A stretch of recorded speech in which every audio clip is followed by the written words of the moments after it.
ওয়াসফি করতেবা, দুনিয়ার ভিতরে তারা মারামারি কাটাকাটি করবে, ফিতনা ফাসাদ করবে।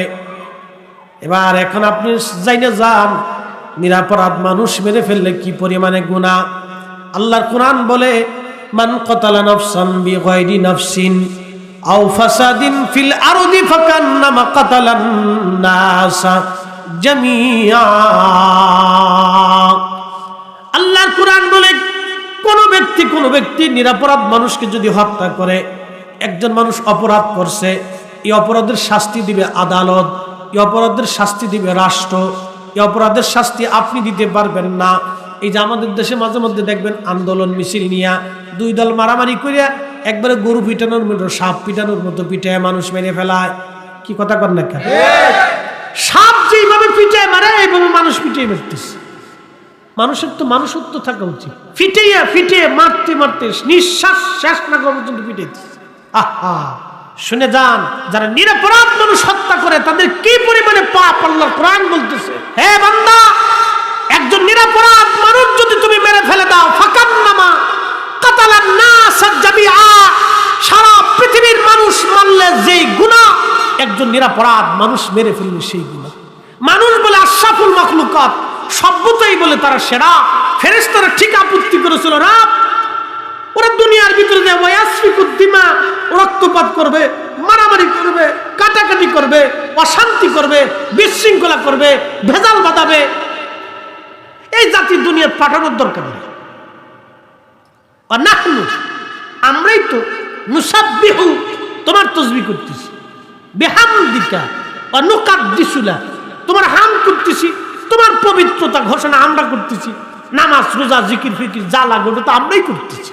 ও মানব জাতি দুনিয়াত পাঠাইয়া দরকারটা কি? কেন এই জাতি তুমি দুনিয়াত পাঠাবা? ফেরেশতাদের আপত্তি খুব চমৎকার, বাস্তবে রূপ নিল তাই। সারা পৃথিবীর এমন কোন গ্রাম নাই যে গ্রামে ভেজাল না আছে। কি কথা কোন ঠিক কিনা? তার মানে শয়তান তার কাজে সাকসেস। আমরা মানুষ হইতে পারি। মানুষ হইয়া ভবেতে আসিয়া মানুষের করিলাম কি? আমি নবী না মানিলাম, কি যে ভুল করিলাম। আমি নবী না মানিলাম, কি যে ভুল করিলাম। ভস্মে ঢালিলাম ঘি, মানুষ হইয়া ভবেতে আসিয়া মানুষের করিলাম কি? মানুষ হইয়া ভবেতে আসিয়া মানুষের করিলাম কি?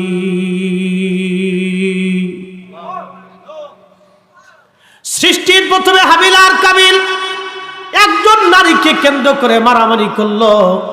সে নারী নিয়ে আজও পৃথিবীর মধ্যে বিরাট বড় ভেজাল। আপনি যদি কুমিল্লার আদালতে যান, কোর্ট প্রাঙ্গণে যান, যাইয়া দেখবেন হাজার হাজার মামলা, নারী সংক্রান্ত মামলা, হাজার হাজার মামলা, তালাক আর তালাক। আল্লাহ রাসূল বলেন, উম্মত কিয়ামতের ৭২টা আলামত, তার একটা আলামতের নাম হলো তালাকের সংখ্যা বাড়বে। আমার উম্মত তালাক দেওয়াটাকে তেমন কিছুই মনে করবে না। তালাকের সংখ্যা বাড়বে, বিবাহ বিচ্ছেদ বেড়ে যাবে, তালাকের সংখ্যা দুনিয়ার মধ্যে বেড়ে যাবে।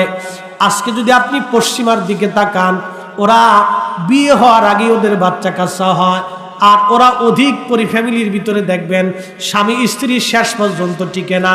কয়দিন আগে কানাডার প্রধানমন্ত্রী রাষ্ট্রপতির দেখলেন বউ সারাসারি হয়ে গেছে 22 বছর পর। আচ্ছা, ওদের তো টাকার অভাব নাই, পয়সার অভাব নাই, কিন্তু 22 বছর পরে সারাসারি হয়ে গেল। কারণ কি? কারণ ওরা এক স্বামী ওদের ভালো লাগে না, ওরা বহু পুরুষে আসক্ত হয়ে গেছে, ওরা অধিক পরিমাণে জেনা করে, বিয়ে হওয়ার আগে ওদের বাচ্চা কাচ্চা হয়ে যায়। এই জন্য ওরা ওই দেশের ভিতরে মেয়েরা অর্ধউলঙ্গ হয়ে রাস্তায় ঘোরাফেরা করে। ওরা নাম দিছে ফ্রি সেক্স।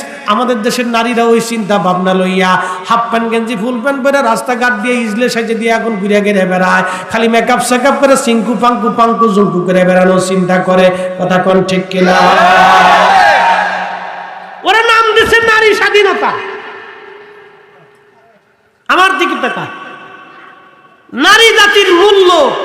নারী জাতির সম্মান পৃথিবীতে যিনি আগে সর্বপ্রথমে একবারে পরিপূর্ণ নারী জাতির সম্মান দিয়েছেন তিনি আমাদের নবী। যে সময় নারী জাতিকে জীবন্ত কবর দেওয়া হতো সে সময় আল্লাহ রাসূল ঘোষণা করলেন এই মায়ের পায়ের নিচে সন্তানের জান্নাত। সেই সময় নবী ঘোষণা করলেন মায়ের খেদমতি আল্লাহর জান্নাত। সে সময় নবী ঘোষণা করলেন মায়ের সন্তুষ্টি আল্লাহর সন্তুষ্টি। একসাথে বলা যাবে না সুবহানাল্লাহ। সেই সময় নবী ঘোষণা দিলেন একটা মেয়ে একটা জান্নাত। নারী জাতির পরিপূর্ণ মর্যাদা ইসলাম দিয়েছে, আমাদের নবী দিয়েছে। আজকে নারী জাতি অর্ধলঙ্গ হইয়া নিজের সম্মান নিজের ইজ্জত নিজে নষ্ট করতেছে। সুলা কলায় যেমন মাছি বাছে ওরকম বেপরদা নারীর দিকে ওরকম আমরার দেশে বেচরিত্র গোলাপান ঘুরঘুর ঘুরঘুর করে। ঠিক কিনা? বেপরদা বেহে নারী ও নিজে বুঝে না ওর সম্মান নষ্ট হয়ে যেতেছে। কষ্ট হচ্ছে আপনাদের না? এগুলি বুঝার দরকার আছে না? সামাজিক অবস্থাটা আমাদের খুব বিপজ্জনক ভয়াবহ। সবাই চাচ্ছে যে পশ্চিমাদের মতো আমাদের নারী জাতি হয়ে যায়, তো হচ্ছে তো আস্তে আস্তে কম না। এই মাঝে মধ্যে দেখা যায় আহা ওই আমার হাসনাবাদের পুস্তকলা ব্রিজ পার দিয়ে সব ওই মাওয়া যায় পদ্মা সেতুর গুড়াত, ওখানে কিছু হোটেল মোটেল রেস্টুরেন্ট আছে। মোটর সাইকেলে ভর্তি রাত্রিবেলা বাসায় যাওয়ার সময় দিকে রাত 2-3টের সময় পুরে বাপরে বাপ পিছনে জন্ডিস না লেডিস না ইজলে বোঝা যায় না। ওটা পড়ছে ফুল প্যান্ট পড়ছে গেঞ্জি, ওটা বেড়া বেটি মাঝে মধ্যে বোঝা যায় না। ভুম ভুম ভুম ভুম করে মোটর সাইকেল চলতেছে, কার মেয়ে কার ফুল আল্লাহ জানে। বুঝতে পারছেন? রাত 2-3টে বাজে ঘুরতেছে ভুম ভুম ভুম ভুম করে পদ্মা সেতুর লাইনে রেসলিং চলতে। কি বলে আপনার মোটর সাইকেলের কি কয়? মোটর সাইকেলে রাইডিং চলতেছে, খুব ফোর্সে চলতেছে। মাঝে মধ্যে পড়েও যায়, পড়ে গেলে আর খুঁজে পাওয়া যায়। পরের দিন সংবাদ আসে 2 জন নিহত হয়েছে, মোটর সাইকেল অ্যাক্সিডেন্টে 2 জন নিহত হয়েছে। একটা জন্ডিস একটা লেডিস পড়ে গেছে, ট্রাকের নিচে খালাস হয়ে গেছে। বুঝতে পারছেন? এই অবস্থা চলতেছে। এরা চায় যে আমরা পশ্চিমাদের মতো হব। আহা বড় আফসোস। আজ ইসলাম আমাকে এমন একটা জীবন দিল, ইসলামের উপরে the complete code of life. এত সুন্দর জীবন পৃথিবীতে আর আছে? ইসলামের মতো এত সুন্দর জীবন, নবীর চরিত্রের চাইতে এত সুন্দর চরিত্র সৃষ্টির মধ্যে আর কিছু হতে পারে না বাপ। এমন শান্তি অন্য কোনো ধর্মের ভিতরে নাই, বিধানের মধ্যে নাই। আজকে নারীরা মনে করলো যে আমরা বুঝি পশ্চিমাদের মতো অর্ধলঙ্গ হলে আমাদের স্বাধীনতা আসবে। ও নারী সমাজ, না, পশ্চিমাদের মতো অর্ধ উলঙ্গ হলেই আপনার স্বাধীনতা আসবে না। স্বাধীনতা এইভাবে না, সৌন্দর্য এইভাবে না, আপনার সুখ এইভাবে কোনোদিন খুঁজে পাবেন না। যার কারণে আজ আপনার তালাকের সংখ্যা, ডিভোর্সের সংখ্যা বেড়ে গেছে। হাজার হাজার লক্ষ লক্ষ মামলায় তালাক সংক্রান্ত মামলা, স্বামী স্ত্রীর অশান্তি, এই ঘরে ঘরে বিবাদ, অশান্তি, তালাক মামলা, হামলা, এগুলি দীর্ঘদিন চলতেছে। শয়তান সাকসেস। ফেরেশতারা বলল রব্বুল আলামিন ওরা পৃথিবীর মধ্যে ফ্যাসাদ করবে, অশান্তি করবে, মারামারি কাটাকাটি করবে, এমন জাতি দুনিয়ার মধ্যে তুমি পাঠাইও না। কিন্তু আল্লাহ বলেন ক্বালা ইন্নী আ'লামু মা লা তা'লামুন। ফেরেশতারা রে, আমি যা জানি তোমরা তা জানো না। চিৎকার মেরে জোরে বলেন না মারহাবা। আমি যা জানি তোমরা তা জানো না। এই যে আমরা মাহফিলের মধ্যে বসছি, কেন বসলাম, কি জন্য বসলাম? হাদিসের মধ্যে আসছে, সাহাবী বলতেছেন আবু সাইদ খুদরি, আমি আমার রাসূল করিম সাল্লাল্লাহু আলাইহি ওয়াসাল্লাম এক হালকার পাশ দিয়ে যাচ্ছিলেন। খারাজা আলা হালকাতিন ইয়ানি মিনা সাহাবিহি, সুনানুন নাসের বিশুদ্ধ হাদিস। আল্লাহর নবী সাহাবীরা হালকা করতেছিল। হালকা মানে এরকম জিকিরের মাহফিল সাজাইছে, সাহাবীরা জিকির করতেছে। আল্লাহর নবী ওই পাশ দিয়ে যাচ্ছিলেন। যাবার সময় রহমতের নবী দাঁড়ায় গেলেন। দাঁড়ায় জিজ্ঞেস করেন, সাহাবীরা তোমরা এইখানে কি করো?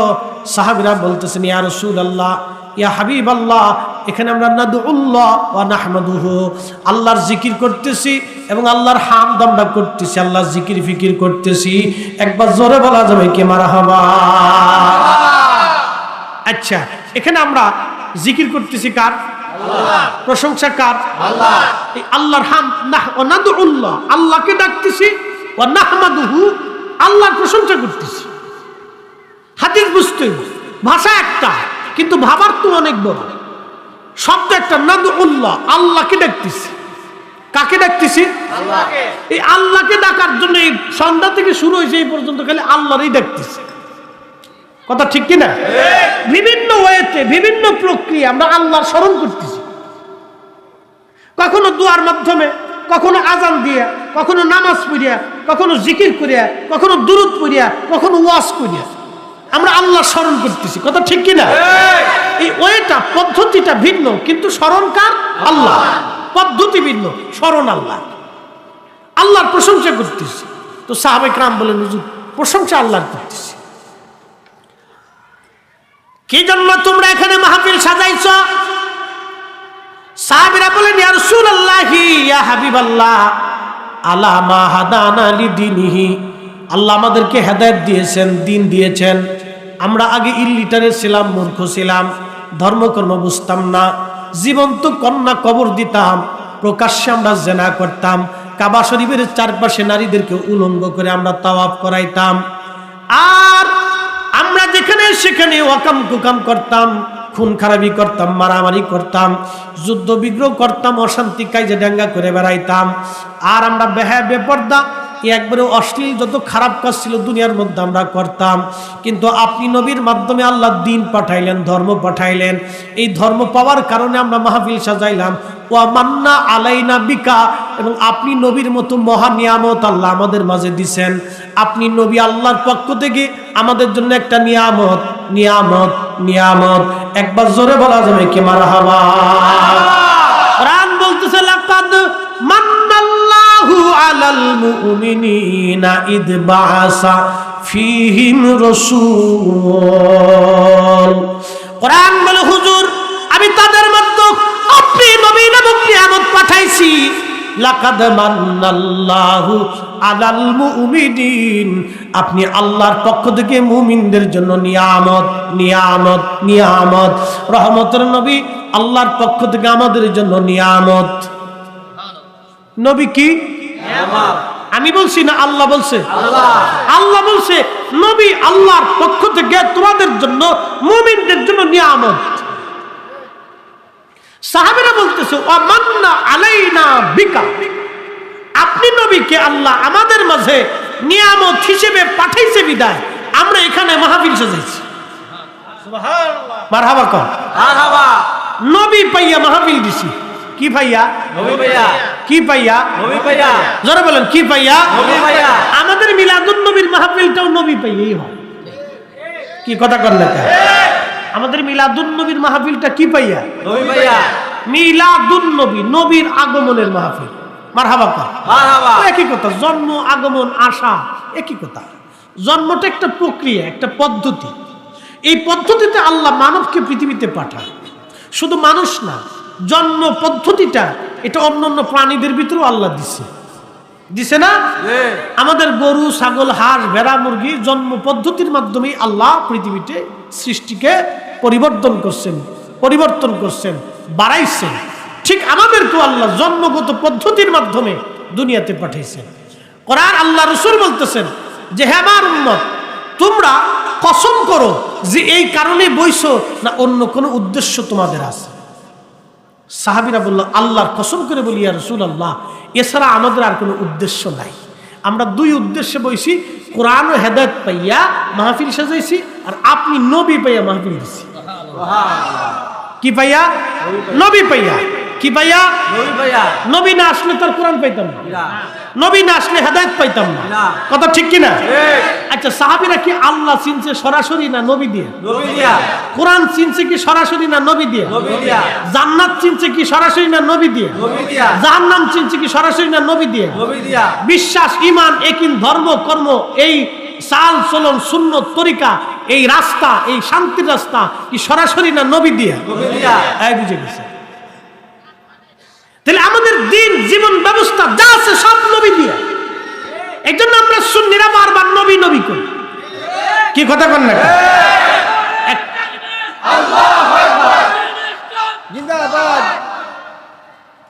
এই জন্য আমরা নবী নবী করি। একসাথে বলবেন আল্লাহু আকবার। খুব মনোযোগ দেন, আমার দিকে তাকান, অ্যাটেনশন। এটা এলেমের মজলিস। এখান থেকে বুঝে শিখে বাড়ি যাওয়াটা আমাদের জন্য জরুরি। আপনি যেটাকে হালকা করে দেখতেছেন, কিয়ামতের মাঠে আফসোস করত, আফসোস করত। বলে হুজুর আফসোসটা কি? আপনাকে বুঝাই। হাসরের মাঠের বিচারপতিকে আল্লাহ। একসাথে বলে আল্লাহ। ওখানে বাংলাদেশের প্রেসিডেন্টের কোনো দাম আছে না, আমেরিকা না, জাতিসংঘ না, রাশিয়া না, চীন না, বিরাট বড় পৃথিবীর বাদশা নমরুদ, ফেরাউন, পৃথিবীর কোন রাজা বাদশার হাসরের মাঠে 4 পয়সাও নাই। কারই দাম নাই।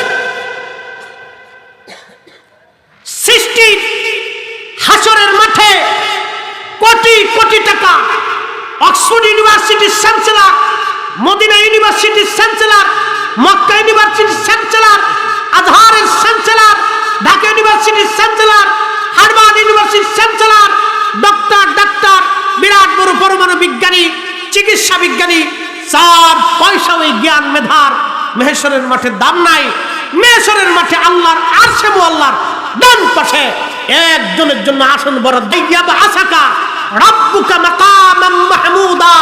হে নবী, আপনার আরশ, আমি আল্লাহর আরশে মুআল্লার ডানে আপনার জন্য একটা আসন থাকবে, মাকামে মাহমুদ। আপনি যা চাবেন সেই দিন আমি আল্লাহ তাই দিয়ে দেব। আপনি যাকে মাফ করতে বলবেন আমি আল্লাহ তাকেই মাফ করে দিব। একসাথে বলা যায় আরো জোরে, আরো জোরে, আরো জোরে। মেহেশরের মালিক কে? আল্লাহ। মালিক আল্লাহ। ইজারা দিছে নবীর কাছে। মারহাবা কইতেন না? মালিক কে?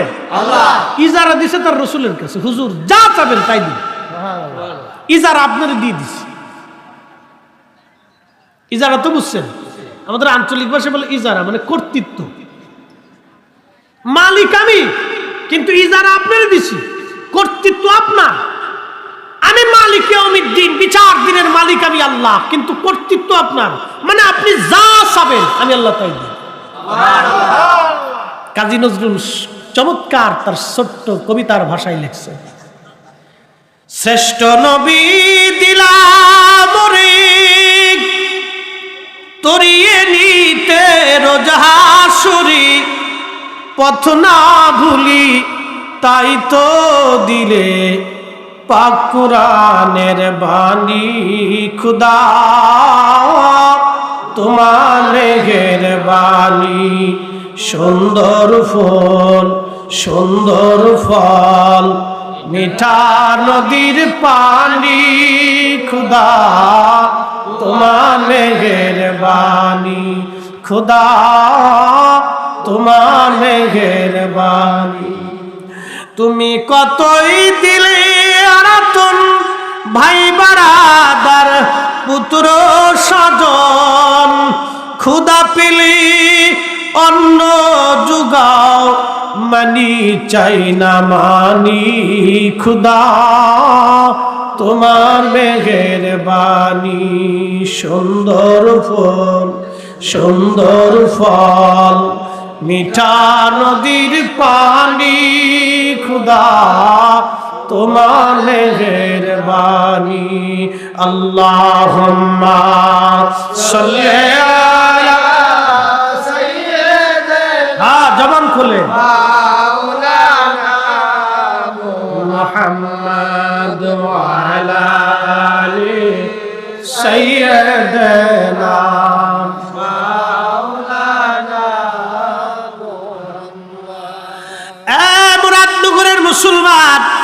খুবই মনোযোগ দিয়ে শুনে যান দরিকান্দির বাবাজিরা মায়েরা রে, আহা এই দুনিয়া বড় স্বার্থপর জায়গা। দুনিয়ায় কেউ কারো আপন হতে চায় না, এই দুনিয়া আপন হবে না, হাসরের মাঠেও কেউ কারো আপন হতে চাবে না। একদিন মাটির ভিতরে হবে ঘর রে, মন আমার কেন বান্ধ দালান ঘর, মন আমার কেন বান্ধ দালান ঘর। আল্লাহর নবী বললেন, সাহাবীরা তোমরা কি এই জন্য মাহফিল দিচ্ছ না অন্য কোনো উদ্দেশ্য আছে? কসম করো। সাহাবীরা বলেন, ইয়া রাসূলুল্লাহ, আল্লাহর কসম করে বলি এছাড়া আমাদের আর কোনো উদ্দেশ্য নাই। আল্লাহর নবী বললেন, হো আমার সাহাবীরা রে, তোমাদেরকে অবিশ্বাস করতেছি, বিষয়টা এইরকম না। ফাইন্নামা আতানি জিবরিল আলাইহিস সালাতু ওয়াস সালাম, নিশ্চয় জিবরাইল আলাইহিস সালাম আমার কাছে এসে তাখবিরনি সংবাদ দিয়ে গেল রে জিবরাইল আমার কাছে। আরে ফেরেশতা সাহাবীরা রে, তোমাদের এই মজলিসখানা দেখা, এই মাহফিলখানা দেখা আল্লাহ রাব্বুল আলামিন সমস্ত ফেরেশতাদের মজলিসের মধ্যে ইউবাহিমুকুমুল মালায়েকা, ফেরেশতাদের মহাসম্মেলন আমার আল্লাহ তোমাদেরকে নিয়ে আমার রব্বে করিম অহংকার করতেছে, গর্ব করতেছে। ফেরেশতাদেরকে আল্লাহ বলতেছে, ও ফেরেশতারা রে, এই মানব জাতি বানাইতে তোমরা নিষেধ করছিলা, এই মানব জাতি বানাইতে নিষেধ করছিলা। দেখো আমার এই বান্দাগুলি দুনিয়ার মোহ সবকিছু পরিত্যাগ করে কাম দিলাম, ক্রোধ দিলাম, লোভ দিলাম, মোহ দিলাম, কামনা দিলাম, বাসনা দিলাম, রিয়া দিলাম, অহংকার দিলাম, হিংসা দিলাম, কিয়া দিলাম, সবকিছু আমি আল্লাহ রাব্বুল আলামিন তাদেরকে দেওয়ার পরেও আমার এই বান্দাগুলি দুনিয়ার সব কিছু থেকে আলাদা হইয়া এই জান্নাতের বাগানের মধ্যে বসে বসে তারা জান্নাতের ফল খাইতেছে, জান্নাতের মধ্যে তারা আমি আল্লাহ জিকির করতেছে, আমি আল্লাহর হাম করতেছে। তোমাদেরকে নিয়ে ফেরেশতাদের সম্মেলনে আমার আল্লাহ অহংকার করতেছে। একবার জোরে বলা যাবে কি মারহাবা? তাহলে আমরা যারা মাহফিলের মধ্যে আজকে বসলাম, আমাদেরকে নিয়ে অহংকার করে কে? আল্লাহ। আমাদেরকে নিয়ে অহংকার করে আল্লাহ। এখন আপনি মাহফিলে বসলেও মাহফিল হবে, না বসলেও হবে, বসলেও হবে, না বসলেও হবে। হিলাকুজ জিকির, জিকিরের বৈঠক, এটার অর্থ হচ্ছে একাধিক ব্যক্তিরা যখন আল্লাহর জিকিরের মজলিসে বসে তখন এই মজলিসটা সাধারণ জায়গা থাকে না, এটা বেহেশতের টুকরা হয়ে যায়। সুবহানাল্লাহ। এটা জান্নাতের বাগান, আপনি বসলেও বাগান, না বসলেও বাগান। আমরা যারা বসছি আমরা পাস, কি কথা কন না? আমরা যারা বসছি আমরা কি পাস? কেন পাস? আমার ঘোষণাই না, আল্লাহর ঘোষণা। ফাআতানি জিবরিল আলাইহিস সালাম ফাআখবিরনি, নবী বলতেছেন জিবরাইল আমার কাছে আসছিল, আমার কাছে খবর দিয়ে গেছে তোমার এই যে নাদউল্লাহি নাহমাদুহু জিকিরে ফিকিরে তোমরা বসে গেছো, এই দৃশ্যখানা দেখা আল্লাহ ইউবাহিমুকুমুল মালায়েকা, সব ফেরেশতাদেরকে ডাইকে বলতেছে, ফেরেশতারা আমার বান্দা তৈরি করতে নিষেধ করছিলি, তোরা বলছিলি আমার বান্দারা ভেজাল বাঁধাবে, অশান্তি করবে, বিশৃঙ্খলা করবে, মারামারি করবে, ঝগড়া ফাসাদ করবে। আমার বান্দারা দেখ সব কিছু থেকে জুদা হইয়া মাহফিলের মধ্যে বৈশা জিকিরে ফিকিরে ইবাদতে মশগুল হয়ে আছে, নামাজে রোজায় আছে। এ ফেরেশতারা তোরা সব আমার এই বান্দা আজকের এই মজলিসে আসছে, মাহফিলে বসছে, কি চায় ওরা? ওরা কি আমাকে দেখছে? ফেরেশতারা কেন আল্লাহ দেখে নাই। ও ফেরেশতারা কি চায়? বলে ওরা জাহান্নাম থেকে নাজাত চায়। বলে জাহান্নাম কি দেখছে? বলে না, তাও দেখে নাই। আর কি চায়? বলে জান্নাত চায়। জান্নাত কি দেখছে? বলে না, তাও তো দেখে নাই। আর কি চায়? বলে ওরা ওদের জীবনের গুনাহ করছে, ক্ষমা চায়, দুয়ার সময় আমরা ক্ষমা চাবো। ফেরেশতারা বলবে আল্লাহ ওরা তো ক্ষমা চাচ্ছে। আল্লাহ ডাক দিয়ে বলবে, ফেরেশতারা তোরা সাক্ষী থাক, আমার এই মজলিসের ভিতরে মাহফিলের মধ্যে যে বান্দাগুলি আজকে দোয়া আমার কাছে ক্ষমা চাইতেছে, আমি আল্লাহ ওদের জীবনের সব গুনাহ মাফ করে দিলাম। আল্লাহ রাসূল বলছেন আমার উম্মতরা যখন জমাতবদ্ধভাবে দোয়া করে, কিসের সাথে? জমাতের সাথে একত্রিত হয়ে দোয়া করে, একজনে দোয়া করে, বাকিরা আমিন আমিন বলে আল্লাহ পাকের দপ্তর থেকে আল্লাহ এই হাতগুলি খালি ফিরাই দিতে আল্লাহর কাছে লজ্জা করে। একসাথে না, না, জোরে জোরে বলে। আমাদের আপনাদের চেয়ারম্যান সাহেবের কাছে আপনারা মসজিদের একটা টিউবওয়েলের জন্য ইমাম সাহেব হুজুর গেছে ধরেন, ইমাম সাহেব হুজুর যা বলতেছে চেয়ারম্যান সাহেব আমরা একটা মসজিদের টিউবওয়েল লাগে এটা ব্যবস্থা করে দেন। চেয়ারম্যান সাহেব বলবে যে আচ্ছা ঠিক আছে ইমাম সাহেব হুজুর আপনি আসছেন যান, দেখতেছি করার পরে 2 মাস পার হয়ে গেছে।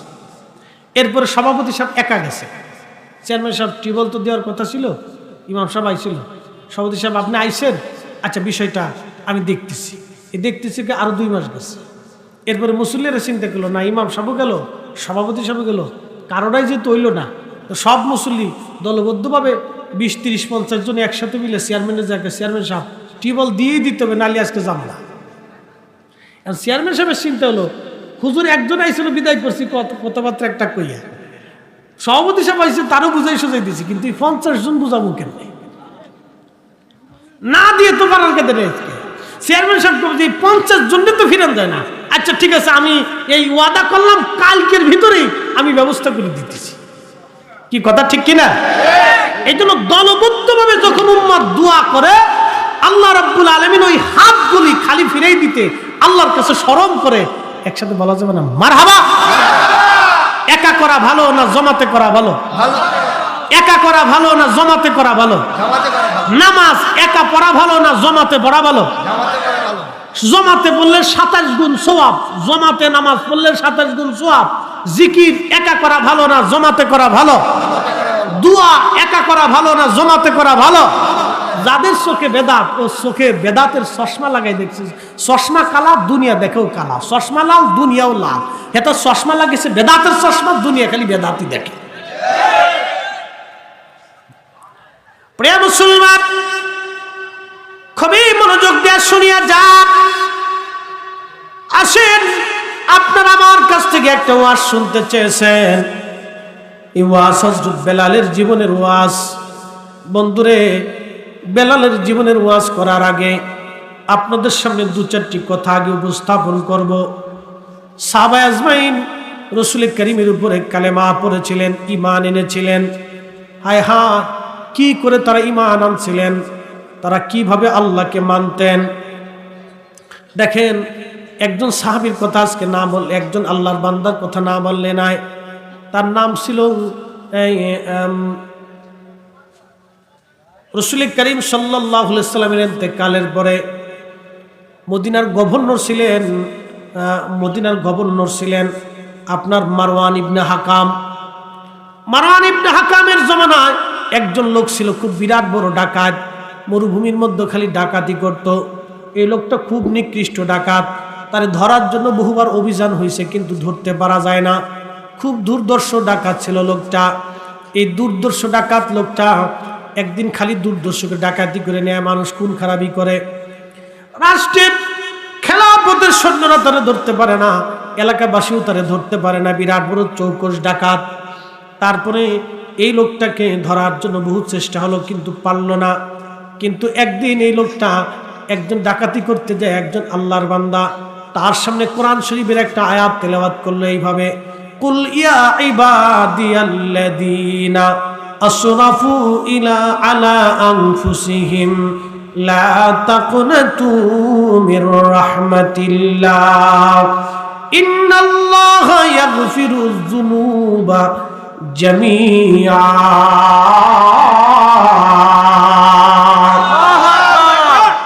আমাদের জীবনে গুনাহ হয় কি হয় না?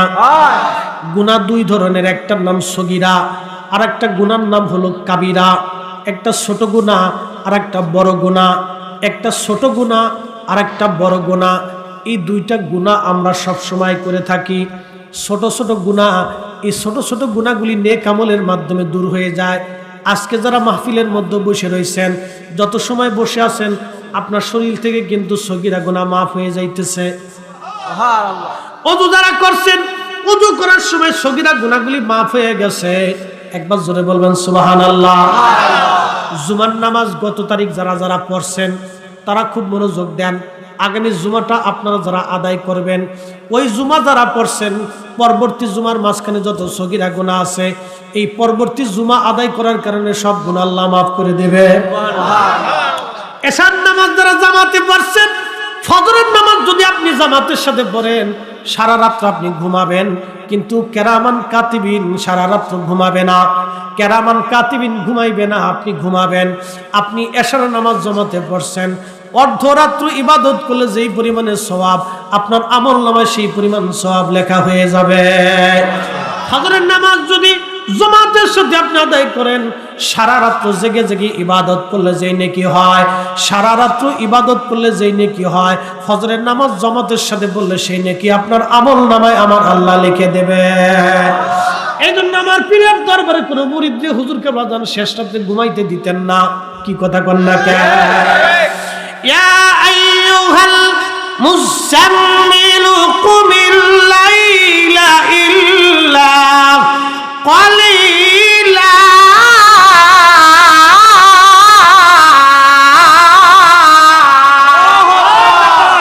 হে কম্বলওয়ালা নবী উঠেন, আর আপনি ঘুমাইবেন না। রাতের কিছু অংশ আপনি জাগরিত হন, 3 ভাগের 1 ভাগ নিসফাহু আবিন কুসু, এই অর্ধাংশ তুমি জাগো, অথবা 3 ভাগের 1 ভাগ তুমি জাগো।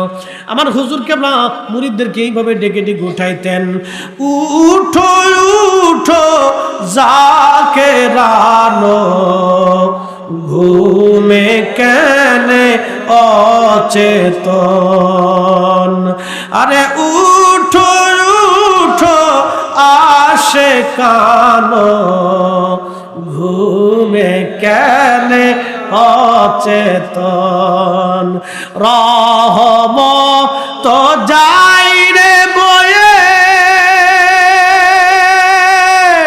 খুলে দেখো দুনয়ন, ঠিক কিনা? রহমত যাই রে বয়ে, খুলে দেখো দুই নয়ন, উঠো উঠো জাকেরানো, ঘুমে কেনে অচেতন। শেষ রাত্রে হুজুর ঘুমাইতে দিতেন না, খুশে খুশে লাঠি দিয়ে ধাক্কায় ধাক্কায় ওই যে সবুজ বাহিনীর লোকজন উঠায় দিয়া রহমতের মধ্যে বসায় দিতেন। কারণ আল্লাহর নবীকে জিজ্ঞেস করা হলো, ইয়া রাসূলুল্লাহ, কোন সময়ের দোয়া কবুল হয়ে যায়? আল্লাহর নবী বলেন, জাউফুল লাইলিল আখির, শেষ রাতের দোয়া কবুল হয়, তাহাজ্জুদের ওয়াক্তের দোয়া কবুল হয়, রহমতের সময়ের দোয়া কবুল হয়ে যায়।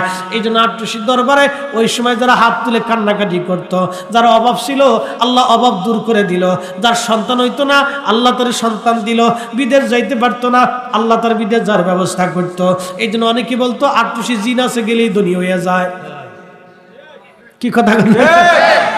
অনেকে বলতো আট্টুসি ওই আপনার কি বলে জিন আছে গেলে ধনী হয়ে যায়, এই সমস্ত অবান্তর কথা বলতো। আসলে জিনেরা কি ধনী বানাইতে পারে না? জিনেরা যদি ধনী বানাইতে পারতো তাহলে আপনার ফকিররা তো আগে বড় ধনী হতো। কি কথা কথা, এরা থাকতো বিশ্ব ধনী। তাহলে মানে রিজিক তকদির ও আল্লাহ বন্টন করে, ঠিক কিনা? কিন্তু আপনাকে চাইতে হবে সময় মতো। আল্লাহ নবী সাহাবীদেরকে বলেন, ও সাহাবীরা, শেষ রাত্রে দোয়া কবুল হয়, আর একটা সময় দোয়া কবুল হয় অদুবুরুস সালাতিল মাকতুবা, ফরজ নামাজের পরে দোয়া করলে দোয়া কবুল হয়ে যায়। আল্লাহ নবী বললেন ফরজ নামাজের পরে দোয়া করলে কবুল হয়, আর উম্মত বলল ফরজের পরে দোয়া করলে বেদাত হয়। আল্লাহ নবী বললেন ফরজের পরে দোয়া করলে কবুল হয়, আর উম্মত বলল ফরজের পরে দোয়া করলে বেদাত হয়। উম্মতের ফতোয়া লাঠি মারতে হবে, নবীর ফতোয়া মাইনে নিতে হবে। কথা কোন ঠিক? কথা বুঝতে পারছেন? এই উম্মতের মৌলবী কয় ফরজের পরে দোয়া করলে বেদাত হয়, আর নবী বললেন ফরজের পরে দোয়া করলে কবুল হয়। তো রাসূলেরটাই ঠিক, মৌলবীরটা বেঠিক। সন্দেহ না? কথা কোন সন্দেহ? আমরা রাসূলেরটা মানি, এক কথা শেষ। কি কথা ঠিক কি না? রাসূল বলছেন ফরজের পরে দোয়া করলে কবুল হয়ে যায়। তাহলে একা করা ভালো না জমাতে করা ভালো? জমাতে করা ভালো। দোয়া একা করা ভালো না জমাতে করা ভালো? জমাতে করা ভালো। তো আমরা ফরজের পরে ইমাম সাহেবকে নিয়ে জমাতেই করব। কি কথা কন নাকি? দোয়া কিন্তু নামাজের অংশ না, নামাজ কিন্তু দোয়ার অংশ না, এটা আলাদা আলাদা দিলেন। একটা বিরিয়ানি আর একটা খিচুড়ি। কথা বুঝেন না মনে হয়? একটা বিরিয়ানি আর একটা খিচুড়ি, অর্থাৎ নামাজ হলো ফরজ, আর দোয়া হলো সুন্নতে জায়েদা। নামাজ হচ্ছে ফরজ, ফরজ যেটা পড়ছেন এটা ফরজ, আর দোয়া হচ্ছে সুন্নতে জায়েদা। ফরজ কোথায় আর সুন্নত কোথায়? অনেকে নামাজ কি দোয়া কি নামাজের অংশ নাকি যে আমার দোয়া করতে হবে? আরে বেটা, দোয়া নামাজের অংশ না, কিন্তু এটা ইবাদতের অংশ। আর দোয়া মুখুল ইবাদা, এটা তো আমি বলি নাই, রাসূল করিম সাল্লাল্লাহু আলাইহি সাল্লাম তিরমিজি কিতাবুত তাফসীর আবু দাউদের আবু দাবার ভিতরে রাসূল করিম নিজে বলছেন যে দোয়া হচ্ছে ইবাদতের মগজ। মারহাবা কইতেন না? আচ্ছা, মাহফিল শেষে যদি দোয়া না করিয়া খিচুড়ি দিয়ে দিই কেমন হবে? এটা মনে হবে যে একটা অপূর্ণতা রয়ে গেছে। কেমন অপূর্ণতা বুঝবো বলবো? লুঙ্গি খুলে ফাগরি মাথায় দেওয়ার মতো। লুঙ্গি খুলে কেউ যদি ফাগরি মাথায় দিয়ে আনে তো তারা যেমন দেখা যাবে, মাহফিল শেষে দোয়া না করে খিচুড়ি দিলে এরকম দেখা যাবে। কথা ক্লিয়ার না ভেজাল আছে? একবারে ক্লিয়ার। এখন যে বুঝবে বুঝবে, না বুঝবে না বুঝবে, যে পালন করবে করবে, না করবে না করবে। হেতার কবর তার, প্রশ্ন তার, জবাবও তার, উত্তরও তার, লাঠি পিটুনিও তার, শাস্তিও তার, আযাবও তার, শান্তিও তার। আমার কবরে আমি যাব, অথবা আমার দোয়া আমি নিয়ে যাব। কি কথা কর নাকি? ভালো না লাগবে না লাগবে, ও সাতা ওগুলো দেখার টাইম আমরা নাই। কি কথা কর নাকি? ওগুলো দেখার সময় আমাদের এক কথা শেষ। খুব মনোযোগ দিয়ে ওয়াজ আমি যেখানে রাখছিলাম, এই যে হুজুর কেবলার জীবনের থেকে আমি আপনাদেরকে তাহাজ্জুদের ফজিলত বর্ণনা করলাম। এদিকে আর লম্বা বাড়াবো না। বলছিলাম সাহাবীরা আল্লাহ রাসূলকে খুব ভালোবাসতেন। আপনারা হযরত বেলালের জীবনী শুনতে চাইলেন। আহা, আমরা তো আল্লাহকে তেমন ভালোবাসতে পারি নাই, আমরা রাসূলকে তেমন ভালোবাসতে পারি নাই। আজকে মুসলমান হওয়ার জন্যে ফিলিস্তিনের মানুষগুলি আজকে তারা রক্ত ঝরাইতেছে। তার মানে বোঝা গেল এই জমিনের শ্রেষ্ঠ মুসলমান এখন ফিলিস্তিনিরা। কি কথা কোন ঠিক না? এই জমিনের শ্রেষ্ঠ মুসলমান যদি দেখতে চান তো ফিলিস্তিনের দিকে তাকাইতে হবে। রক্ত ঝরতেছে, কিন্তু আপনার সহিহ বুখারীতে আসছে দাজ্জালের প্রথম ফ্রন্টের সৈনিক হল ইহুদিরা।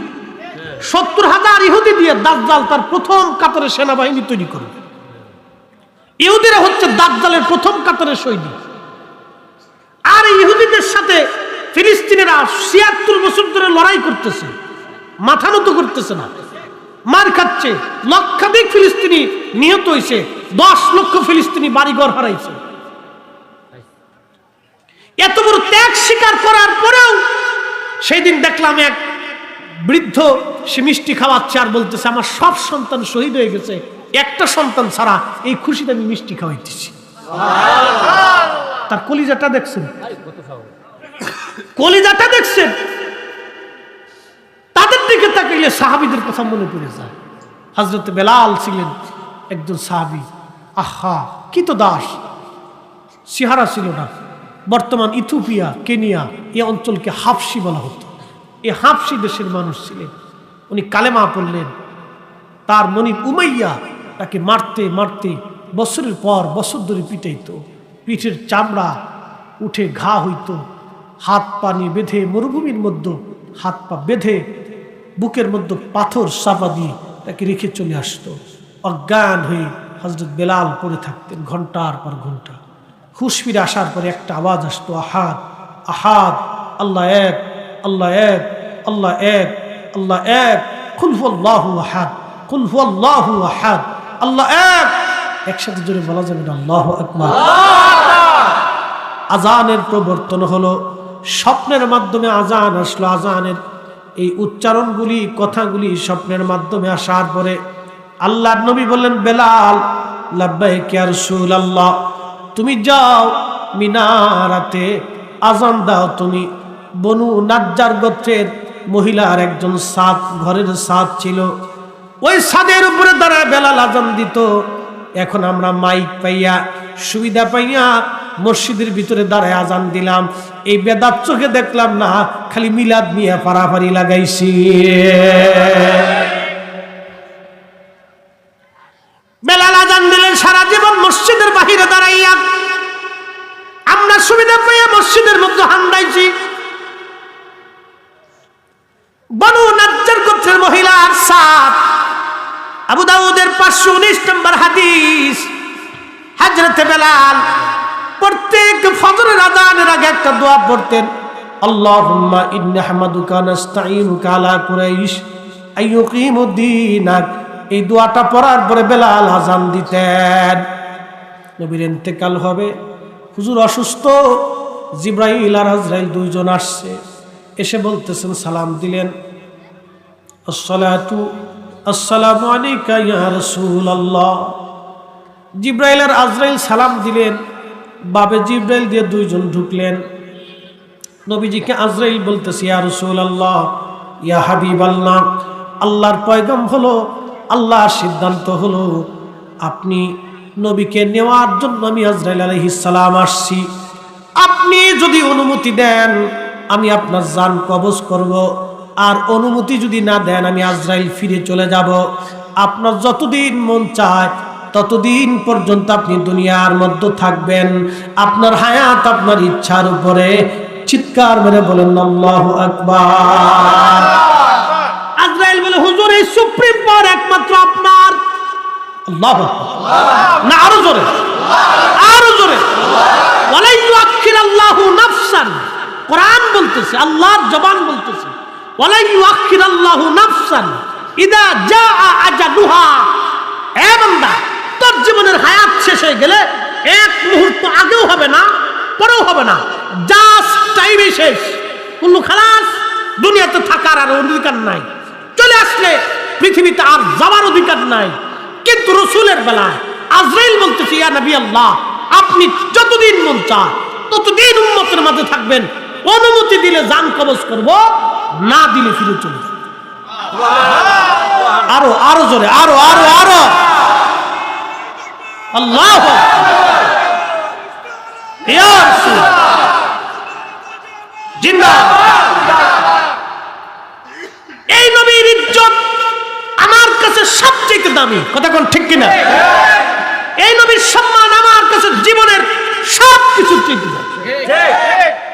এখন আমি আমার এই নবীর সম্মানে সারা জীবন দাঁড়াবো, আপনার ভালো না লাগলে আপনি শুয়ে থাকেন, কথা ঠিক কিনা? কোন দলিলে দাঁড়াবেন?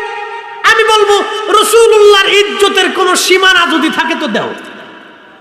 যার ইজ্জতের সীমানা নাই, তার মর্যাদার কোন সীমানা নাই, সেই নবীর ইজ্জতে আমি একজন নাসিজ আর মিসকিন সামান্য একটু দাঁড়িয়ে সালাম দিব, এতে যদি তোমার আপত্তি থাকে তো তোমার আপত্তি নিয়ে তুমি খেতার বালিশ নিয়ে শুয়ে থাকো। আমার যতদিন হায়াত থাকবে ততদিন আমি ইয়া নবী সালাম আলাইকা বললাম, আমার কোটি টাকা দিলে বসে থাকার ক্ষেত্রে আমি দাঁড়াবো। নবীর ইজ্জতের জন্য কি, নবীর সম্মানের জন্য কি আলাদা দলিলের দরকার? নবী তো নিজেই দলিল, কি কথা কন না কা? নবী নিজে কি?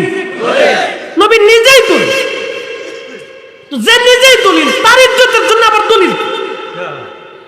এই জন্য ইমাম মালিক 80 বছর মদিনায় জুতা পরেন। জিজ্ঞেস করলো 80 বছর মদিনাতে জুতা পরলেন না, স্যান্ডেল ভাই দিলেন না, থুতু ফেললেন না, পায়খানা পেশাব করলেন না, কারণ কি, দলিল কি? ইমাম মালিক রাহিমাহুল্লাহ 100 বার আল্লাহর নবীর সাথে স্বপ্নে জিয়ারত হয়েছে।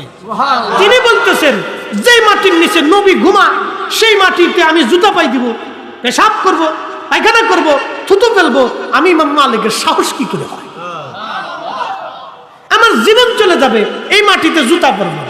আমরা সুন্নিরা বললাম, আমরা আমাদের কোটি টাকা দিবেন, কিন্তু ইয়া নবী সালাম আলাইকা বললে আমরা বসে থাকতে পারবো না, আমরা দাঁড়াবো। এখন আপনার যদি ভালো না লাগে আপনি শুয়ে থাকেন,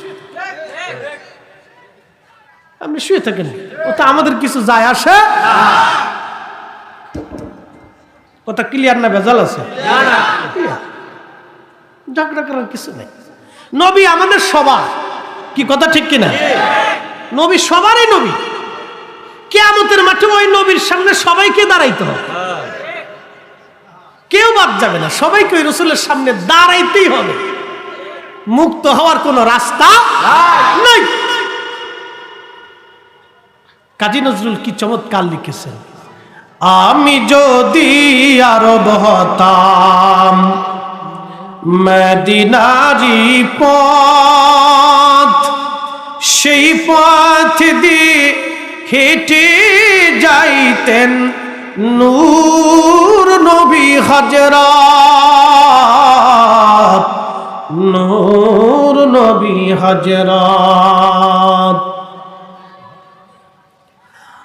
মুরাদনগরবাসী, দরিকান্দির মুসলমান, হযরত বেলাল নবীজির ইন্তেকাল হয়ে গেল। লম্বা ওয়াজ, যদি হুজুরের ইন্তেকাল নিয়ে আলোচনা করি অনেক সময় চলে যাবে। জিব্রাইলকে নবী বললেন, জিব্রাইল রে, আল্লাহর হুকুম কি এরকম? বলে, হ্যাঁ ইয়া রাসূলুল্লাহ, তবে আপনাকে একটা খবর জানাই নবী গো।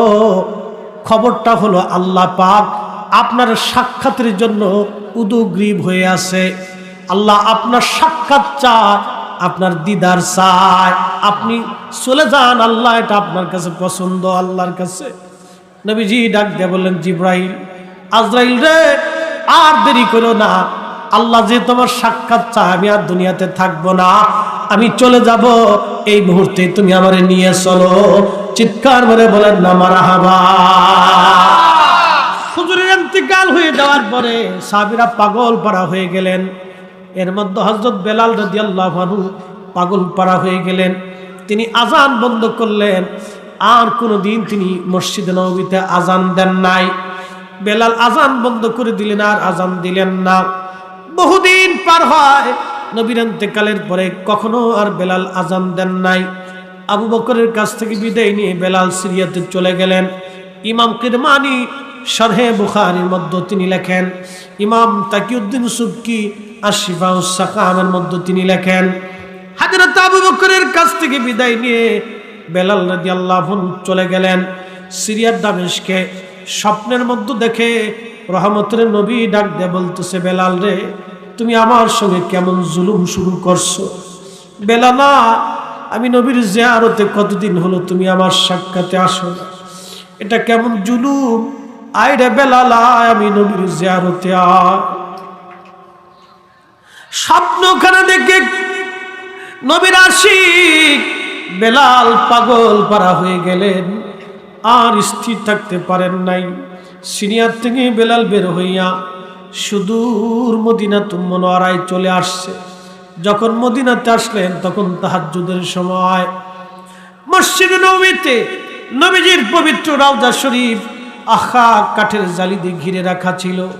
ওই রওজা শরীফের পাশে বসে বসে বেলাল কাঁদতেছে। নবী গো আসতে বলেছিলেন, গোলাম আজ হাজির হয়ে গেছে। বেলালের মতো আশিক যদি আমি হইতাম, এ দুনিয়ায় নবীর দেখা পাইতাম, এ দুনিয়ায় নবীর দেখা পাইতাম। হযরত বেলাল বসে বসে রওজা মুবারকে কাঁদতেছে। আল্লাহর নবীর রওজা মুবারকে কাঁদার বলে, হুজুর গোলামকে আসতে বলেছিলেন, গোলাম হাজির হয়ে গেছে। গোলামকে আসতে বলেছিলেন, গোলাম আপনার কদমে হাজির। নতুন মুয়াজ্জিন এসে ডাক দিছে, শুনছো মদিনাবাসী, নবীর মুয়াজ্জিন বেলাল আবার ফিরে আসছে। ঘর থেকে সাহাবীরা বের হইয়া মসজিদে নববীতে হাজির হয়ে গেছে। সাহাবীরা বলে, বেলালরে আজান দাও। বেলালের একটাই কথা, সাহাবীরা আজান যে দিব, বলো আগে আজান দিলে নবী নামাজে আসতো, এখন আজান দিলে কি আর নবী আনতে পারবানি? বিনয়ে কথাগুলি বলতেছিলেন বেলাল পাগল পাড়া হয়ে। আল্লাহর নবী সাহাবীরা বললেন, হা আমাদের কথা বেলাল আজান দিবে না, হাসান আর হুসেন আসেনি, ডেকে নিয়ে আসো। হাসান হুসেনকে ডেকে নিয়ে আসা হলো। ইমাম হাসান আর হুসেনকে দেখতে নবীর মতো দেখা যাইতো, নানা চেহারা তারা পাইছিলেন গো সেই দিন। ইমাম হাসান আর হুসেন দুইজনকে দেখে বেলাল রওজা মুবারক থেকে উঠে ইমাম হাসানের বুকের মধ্যে মাথা টেকায় কাঁদতেছে, ইমাম হুসাইনের বুকের মধ্যে মাথা টেকায় বেলাল কাঁদতেছিল। ইমাম হাসান ডাক দিয়ে বলতেছে, নানার মুয়াজ্জিন, কতদিন হলো আপনার আজান শোনাও না? নানার ইন্তেকালের পরে কোনদিন তো আর তুমি আজান দেও নাই। নবীজির ইন্তেকালের পরে বেলাল আর কখনো আজান দেই নাই। ডাক দিয়ে বলো, নানার মুয়াজ্জিন, যেই কণ্ঠ দিয়ে নানারে আজান শোনাইতে হয়, কণ্ঠ দিয়ে আমরাও আজান শুনে যাও। হযরতে বেলাল একটা দৌড় মেরে যে মহিলার ছাদের উপরে দাঁড়ায় আজান দিতে, ওই ছাদের উপরে উঠে বেলাল আজান শুরু করলেন। আল্লাহু আকবার, আল্লাহু আকবার। হযরতে বেলালের আজানের ফুয়ুজুদ এতই কঠিন, হৃদয় স্পর্শী ছিল। আরে সারা মদিনার রন্দে রন্দে আজানের আওয়াজ পৌঁছায় গেল। ঘর থেকে সাহাবীরা বের হইয়া মসজিদে নববীর দিকে দৌড় মারছে। বুঝছি নবী বুঝি ফিরে আসছে। আল্লাহু আকবার, আল্লাহু আকবার। মদিনার ঘর থেকে সব বৃদ্ধ মানুষগুলি বের হয়ে দৌড় মারছে। বুঝছি নবী বুঝি ফিরে আসছে। আহা, শাহাদু আল্লা ইলাহা ইল্লাল্লাহ। মদিনার ঘর থেকে মহিলারা বাচ্চা কাচ্চা নিয়ে বের হয়ে দৌড় মারছে। বুঝছি গো, বুঝি রে, নবী বুঝি ফিরে আসছে রে, নবী বুঝি ফিরে আসছে রে। সারা মদিনায় খবর হয়ে গেল নবী বুঝি ফিরে আসছে। আহারে, বেলালের আজানের ফুয়ুজুদ এতই চমৎকার ছিল। আশহাদু আল্লা ইলাহা ইল্লাল্লাহ বলার পরে সারা মদিনার মানুষ ডুকরিয়ে ডুকরিয়ে ফুফিয়ে ফুফিয়ে কাঁদতে লাগলো। ওই সময় সারা মদিনার ভিতরে কান্নার রোল পড়ে গেছে। নবী বুঝি ফিরে আসছে রে, নবী বুঝি ফিরে আসছে। হায় হায়, সারা মদিনায় কান্নার রোল পড়ে গেল। আল্লাহ নবী সাহাবীরা কাঁদতেছে।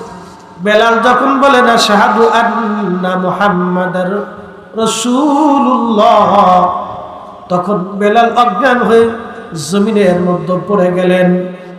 আর মদিনার মাটিগুলি থরথর থরথর করে কেঁপে উঠল। চিৎকার মেরে বলেন না ইয়া রাসূলুল্লাহ। মদিনার মাটিগুলি থরথর করে কেঁপে উঠছে। আজানের ফুয়ুজুদ প্রেম এতই কঠিন, মদিনার মাটি থরথর করে কেঁপে উঠছে রে। বুঝতেই তো পারছেন হযরতে বেলালের আজানের কি ফুয়ুজুদ ছিল, মদিনার মাটি পর্যন্ত কেঁপে উঠছে। চারটিখানি কথা না, মদিনার মাটিগুলি কেঁপে উঠছে। বেলাল অজ্ঞান হয়ে পড়ে গেলেন।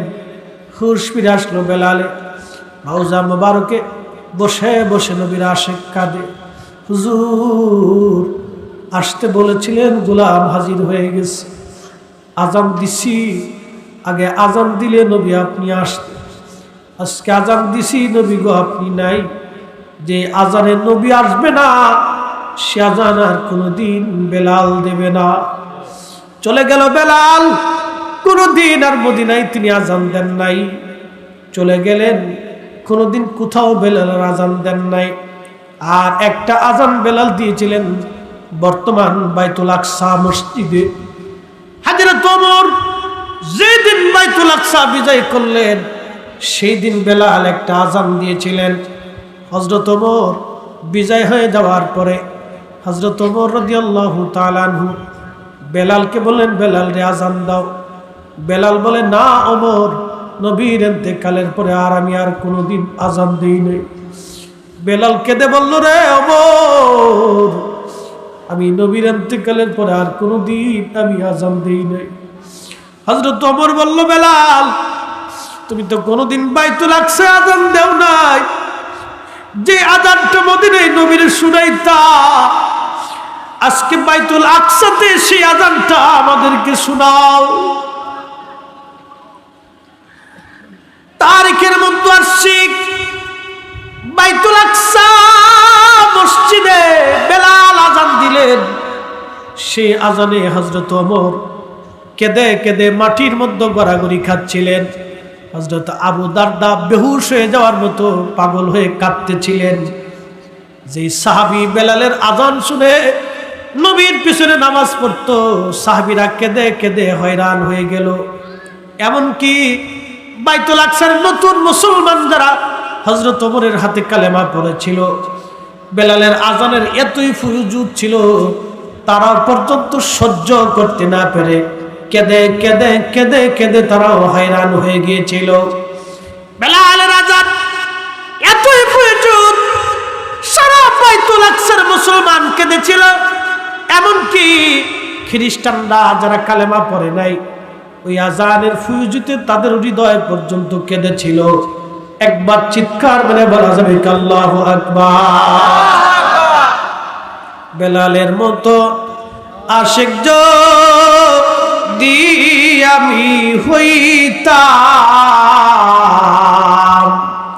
এ দুনিয়ায় নবীর দেখা পাইতাম, এ দুনিয়ায় নবীর দেখা পাইতাম।